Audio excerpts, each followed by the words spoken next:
घरी जर ब्रेडचे स्लाईस उरले असतील तर तुम्ही ही रेसिपी करू शकता। या रेसिपीसाठी बघा मी इथे 6 ब्रेडचे स्लाईस घेतलेले आहेत। आता याच्या कडा ह्या कापायच्या आहेत।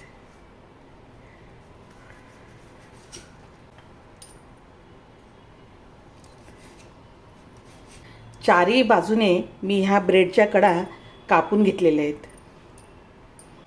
आणि ह्या ज्या कडा आहेत त्या फेकून द्यायच्या नाही, त्याचा आपण ब्रेड क्रम्स करणार आहे। आता याचे मी छोटे पीस करून घेत आहे।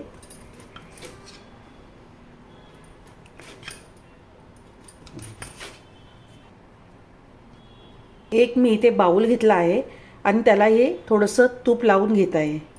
सगळीकडे तूप या बाउलला लावून घ्यायचं आहे।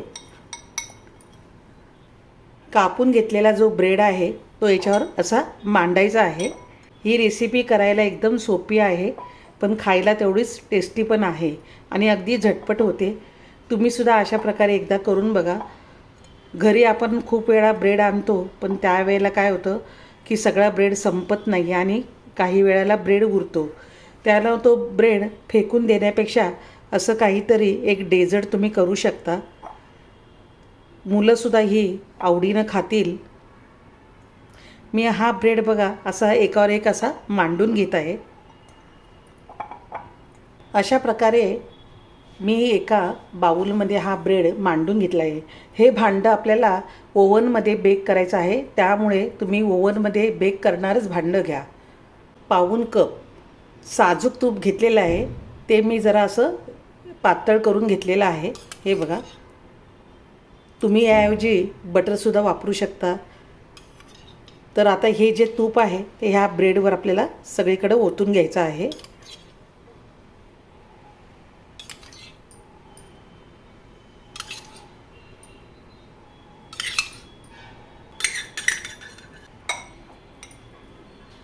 चार अंडी घेतलेली आहेत, ती ह्या एका बाउलमध्ये फोडत आहे।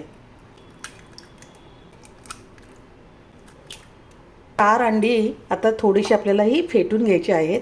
जास्त फेटायची नाही आहे, फक्त हे एकजीव करायचं आहे। अंड्यामध्ये मी 1 टीस्पून व्हॅनिला इसेन्स टाकत आहे। पाऊण कप पिठी साखर घेतलेली आहे, ती टाकायची आहे। साखरेचं प्रमाण तुम्ही तुमच्या आवडीनुसार कमी जास्त करू शकता। हे दूध आहे ना, गरम करून थंड केलेलं दूध आहे, साधंच दूध आहे। असे मी 2 कप 200 ml चा जो कप आहे त्याच कपने मी हे 2 कप दूध घेणार आहे। दुसरा कप।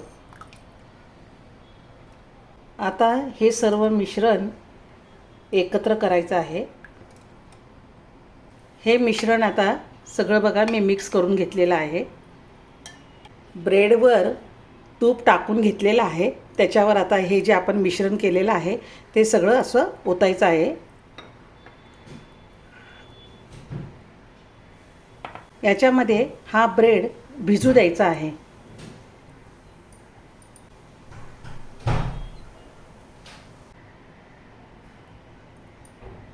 या मिश्रणावर आता मी थोडेसे बदाम कापलेले टाकत आहे, थोडेसे पिस्ता आणि थोडे काजू। हे तुम्ही तुमच्या आवडीनुसार कमी जास्त करू शकता किंवा स्किपसुद्धा करू शकता। ओव्हन मी प्रीहीट करायला ठेवला आहे। ब्रेडने दूध बघा शोषून घेतलेलं आहे। मी ह्याला 10 मिनटं ठेवलं होतं मुरवत। आता हे मी बेक करून घेत आहे। आता हे मी ओव्हनमध्ये बेक करून घेत आहे। हे बघा आता हे 160 डिग्रीवर मी हे 30 मिनटं बेक करून घेत आहे। 30 मिनटे झाली आहेत।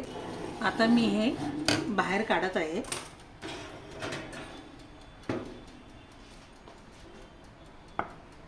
ब्रेड बटर पुडिंग करायला सोपी आहे आणि खायला भारी आहे। तुम्ही सुद्धा अशा प्रकारे बनवून बघा। अगदी तुमच्याकडे जर शिळा ब्रेड असेल तरीसुद्धा याच्यापासून तुम्ही ही रेसिपी बनवू शकता। हे तुम्ही गरम असताना सुद्धा खाऊ शकता किंवा थंड झाल्यावर सुद्धा खाऊ शकता।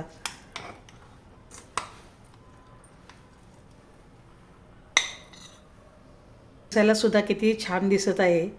तुम्हाला अशाच रेसिपी पाहण्यासाठी फॅमिली फ्लेवरच्या चॅनलला तुम्ही सबस्क्राईब करा, शेअर करा, लाईक करा. धन्यवाद.